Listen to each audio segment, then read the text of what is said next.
دروستکردنا قوتابخانەیان و گشتیژی دی پێشکەشکردنا خزمەتگوزاری ئەم تایبەتیژ عالیە سەکتەرێ پەروەردەیە vem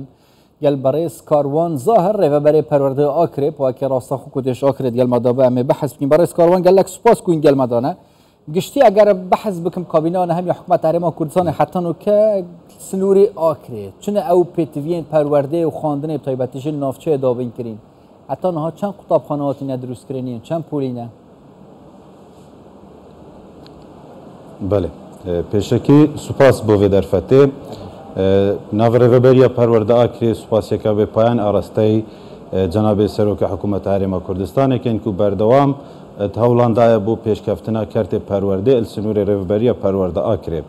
Wekû diyar piştî wan seredanê Cenabê wî bû devera akirê biryar li ser avakirina jimareka qutabxanan hatiye dan li senterê nahiya û qezaya akirê. Nûka ew qutabxane ketîne warê cêpecêkirê û înşaallah bu sala nû ya xwîndinê ew qutabxane du lwa qutabxane dê temam bin û ev sala qutabiyê me dikevne xizmeta qutabiya û hawlatiyên devera me. Jimareka diya qutabxanan dîsa li sinûrê perwerde akirê el gondan hatibûna avakirdin tê kabînena hêdaya Hikûmeta Herêma Kurdistanê ku spasî ve rezamendî bû hatiye kirin û nû ketîne twarê cêpecêkirinê û xizmeta xelkê devera me ya akiriya xoşewîst dikin. û her wiha parûkariya Wezareta Perwerdê û rêveberiya giştiya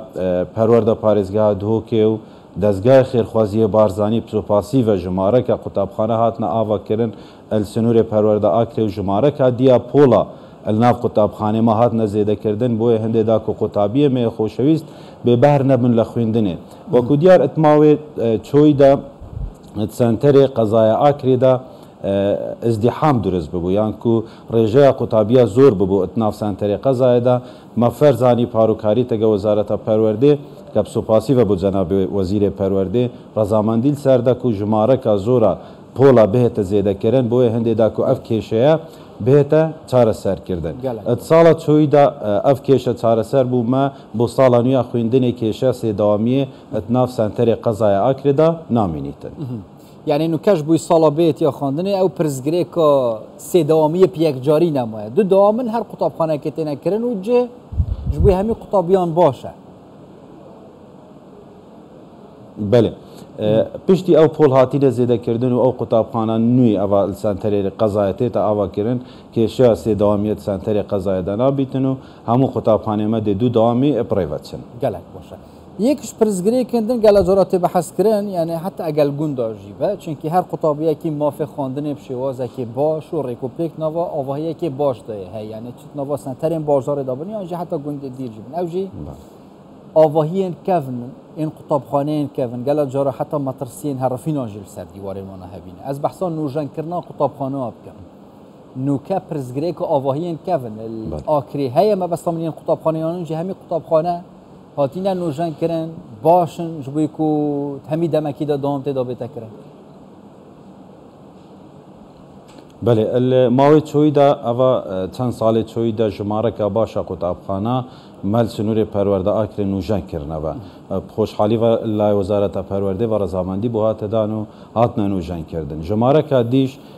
rezamendî li ser hatiye kirin heta nûke kartêne hatiye kirin. İnşallah mawekê nêzik de dê karserva projeyekên ew ya rezamendî li ser hatiye dan bo hindê da ku ew qutabxanê metirsî li ser hey taybetî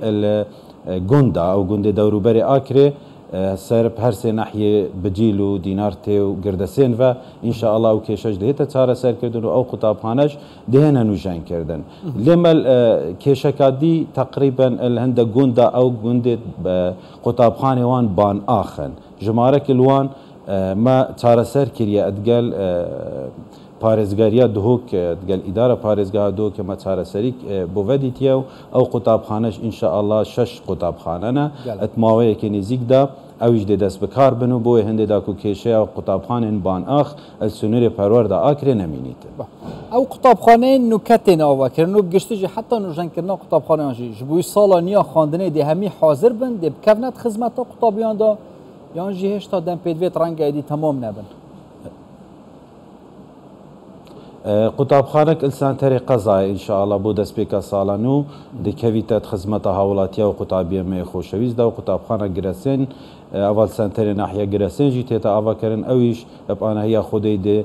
توها من نزیک ده هتا تمام کرن و ده کویتات خدمت حوالاتیت مدل سنور ناحیه گردسن یندیجی دست بکریه لهشتا خلاص نبوینه و ان شاء الله دل ده هاتوی کی ده اویش خلاص بنو ده کویت خدمت حوالاتی مدل سنور ناحیه بجیلو ناحیه دینارته.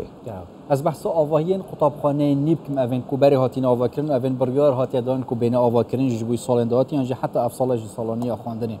2024 2025 آواهی استانداردی نیب سیستم نیتن آوا کردن چیکی گلا جرا سر که حکومت حریم کردستان حتی بازار جدا جما جپنده کریه جبوی آوا کردن قطابخانه نی ام هول دین سیستم باشین پیشکفتی حتی تکنولوژیا نوجی جبوی قطابیان بردست به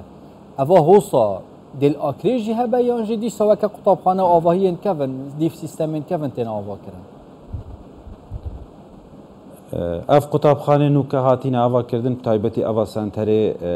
قضای آکری کدوان نزیکانه داده رادستی پرورده کنو ده کویتات خدمتا خالق دا قطابخانه که پیشکفتیه دو سیستم نو هاتیه درست کردنو ده خدمت که باش اب خلق دوره و او گره کاکت او دوروبره او قطابخانه لی هاتیه آوا کردن یه دیجی اب همان شو او قطابخانه دی همو در سیستم نویه وزارت پرورده و الدیف نقشه نویه وزارت پرورده تین آوا کردن که ده بشوه که باش خدمت که گلک مزن بو دوره آکری کن الو هشتان زیه تایبتی جنب بزنین کاد جماره قطابیان اوین نی برف قطابخانه آن و به چندن لی پرورده آکری بگشتی پیش بینی ها شد که جماره قطابیان که زیادت بن جبوی سالانی خواندن چند بن وەکو دیار هەرێما کوردستانی بگشتی ژمارە قوتابیان ساڵ بۆ ساڵێ زێتر لێتێتن و پەروەردە ئاکرێش ئێکەلوانە کە ژمارە قوتابیان ساڵانە بەرەف زێدەبوونێت چیتن ساڵانە ئەگەر ئەم بەراوردێ بکەین گەل ساڵێ چووی ساڵ نییە ئەگەر 2,000 قوتابیەمە زێدەتر نەبن ساڵە پاشتر لێمە وەکو پەروەردە ئاکرێ پلانەکە باش بۆ دانایە و ڕێخستنەکە باش ئەف ساڵە لیژنەیەک هاتیە پێکینان ڕێخستنەکە باش بۆ قوتابخانە سنووری قەزا ئاکرێت تایبەتی سەنتەری قەزای هاتیەکردن بۆ هەندێداک و هیچ قوتابیەک بێ بە هەر نەبیتر خوێندنێ بۆ هەندێداک و دابەشەکە جوان بێتەکردن ناوبەرە قوتابخاناندا لیژنەیەک هاتیە پێکینان و کارێکی زۆر باش هاتیەکردن و دەستپێکە قوتابخانێ هەرچەندە ژمارە قوتابیان زۆر بیتن مە هیچ کێشە و گرفتێ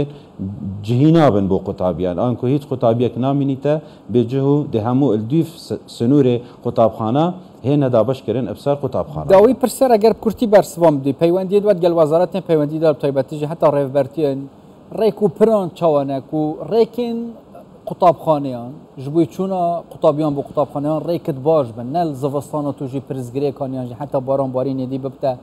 teqin û pirzgirêka hatine çûnê ji wana çi bit heta çira de kar serendê dikin rêkên qutapxaneyan baş bin bê pirzgirêk qutabî biçin û vegerna ve malên xwe مەل ساڵێ چۆی ئەف کێشەیە هەندە قوتابخانە هەبوو لێ سوپاسی و دگەل قایم و قایمیە ئاکرێ و شارەوانیە ئاکرێ و کێشێت تاف سنتەری قەزای داهاتنە چارەسەرکردن و گوندێ دەوروبەریش گەل ڕێوبەریە ڕێکوپرە ئەو کێشە هاتنە چارەسەرکردن ئەم هەوڵ دەین لێ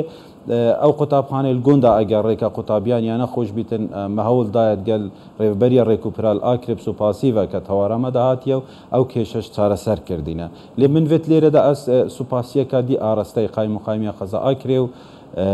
تایبەتیش سوپاسیەکە دی ئاراستەی لەقانە هاتێک و شەر بکەم کە بڕاستی زۆر زۆر هاروکار و پشتوانێ منە بۆی هەندێکداک و کارتێ پەروەردە سنوورێ پەروەردە ئاکرێ بەرەف پێش بچیتە لەک سوپاس بەڕێز کاروان زاهر ڕێڤەبەرێ پەروەردە ئاکرێ بۆکی ڕاستەخۆ اینجا ئاکرێت گەلمەدەبوون سوپاس بووە